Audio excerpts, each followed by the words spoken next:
சுகமும் ஆற்றலும் பெற ஜெபம். இறைவனை பற்றிய அறிவில் நான் வளர்ந்து கொண்டிருக்கிறேன்.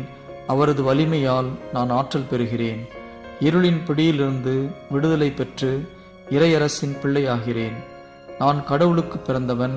என்னுள் உலகை வெல்லும் நம்பிக்கை குடிகொண்டுள்ளது.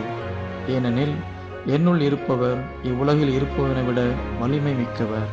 அருள் பொழிவு பெற்றவர் எனக்கு அருள் பொழிவு செய்வதால் நான் அனைத்தையும் செய்ய வல்ல ஆற்றலை பெறுகிறேன்.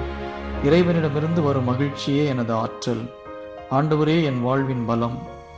இறைவனிடமிருந்து கிடைக்கும் அமைதியே எனது உள்ளத்தையும் மனதையும் காத்து வருகின்றது. நல்லன எவையோ, களப்பற்றது எதுவோ, நிறைவானது எதுவோ, அழகானவை எவையோ அவற்றையே நான் சிந்திக்கிறேன். என் வாயினின்று ஒழுக்கக்கேடான வார்த்தைகள் வரா. எவை கேட்போருக்கு நன்மை பயக்குமோ, எவை நல்வழி காட்டுமோ அவையே என் வாயினின்று வெளிவரும். இறுதி நாளில் இறைவனின் சினத்திற்கு ஆளாகாமல் இருக்க தூய ஆவியானவரை வருத்தமுற செய்ய மாட்டேன். இறை வார்த்தையின் உண்மையை எடுத்துரைப்பேன். ஆண்டவர் இயேசு கிறிஸ்துவுக்குள் அனைத்திலும் வளர்ச்சி காண்பேன்.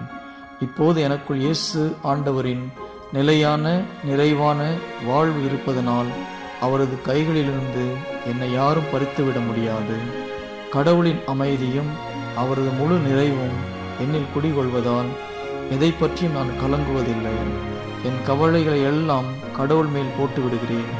ஏனெனில் அவர் என் மீது அக்கறை கொண்டுள்ளார். கவலையே, என்னை விட்டு அகன்று போ. என் பார்வையிலிருந்து இறைவனின் வாக்கு மறைந்து போக விட மாட்டேன்.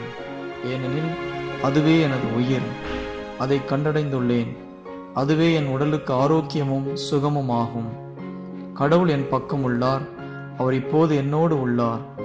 எனக்கு எதிராக யார் நிற்க முடியும்? வாழ்க்கைக்கு தேவையான அனைத்தையும் அவர் எனக்கு அளித்துள்ளார். இறை தன்மையில் எனக்கு பங்களித்துள்ளார். அவரது இயல்பின் தன்மையிலும் எனக்கு பங்களித்துள்ளார். பங்காளியாகிறேன். நான் நம்பிக்கை கொண்டவன், சந்தேகப்படுபவன் அல்ல. அந்த நம்பிக்கையால் இயேசுவின் பெயரால் எல்லா தீய ஆவிகளையும் விரட்டுகிறேன். புதிய மொழிகளை பேசுகிறேன். நோயாளிகள் மீது கைகளை வைக்க அவர்கள் குணம் பெறுகின்றனர்.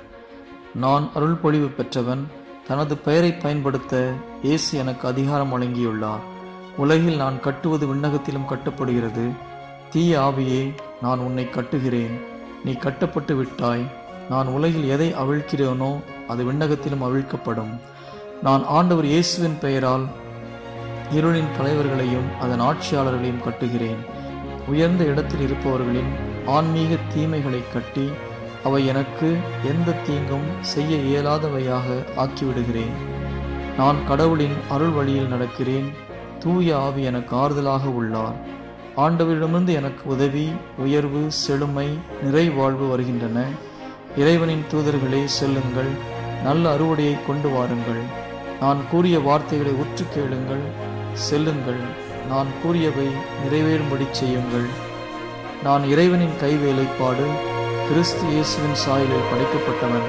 அவரே தலைமை தாங்குவோர், அதிகாரமிக்கோர், அனைவருக்கும் முதலானவர். அவரது திருப்பெயரால் நான் முழுமையடைந்துள்ளேன். நான் நன்மை செய்ய படைக்கப்பட்டுள்ளேன். அதற்காகவே அவர் என்னை முன்குறித்து வைத்துள்ளார். நம்பிக்கை கொண்டோர் அருங்குறிகளை காண்பார்களாக. உலகில் உள்ள பணிகளெல்லாம் நல்ல பங்கேற்பாளர்களால் நிரப்பப்படுக. அத்தகையோர் நாலா திசைகளிலிருந்தும் எழுந்து வர நான் கட்டளையிடுகிறேன். இறைவனின் தூதர்களே, சொல்லுங்கள். ஆர்வமுள்ள, அர்ப்பணமிக்க, துரிதமாக செயல்படும், தனது வருவாயின் ஒரு பகுதியை தாராளமாக வழங்கும் இதய தாகமிக்க அருள் பொழிவு பெற்றவர்களை எத்திசைகளிலும் இருந்தும் கொண்டு வாருங்கள். திருவிவிலியத்தை போற்றுகின்ற இயேசுவின் பெயரால் தீய ஆவிகளை மிதிக்கின்ற நம்பிக்கை கொண்டோரை கொண்டு வாருங்கள். காயப்பட்டோரை, நோயாளிகளை, ஏழையரை, மன அழுத்தமுடையோரை கொண்டு வாருங்கள். இயேசுவின் பெயரால் அவர்கள் நலமடைவர். அனைத்து ஜெப கொண்டாட்டங்களுக்கும் ஆகும் செலவினங்கள் நிறைவு செய்யப்படும். எதுவும் குறைபடாது. இயேசுவின் பெயரால் தேவைக்கு மேலும் கிடைக்கும். ஆண்டவர் என்னை மேன்மேலும் அருள் பொழிவு செய்கிறார் என்பதனை நான் அறிக்கையிடுகிறேன்.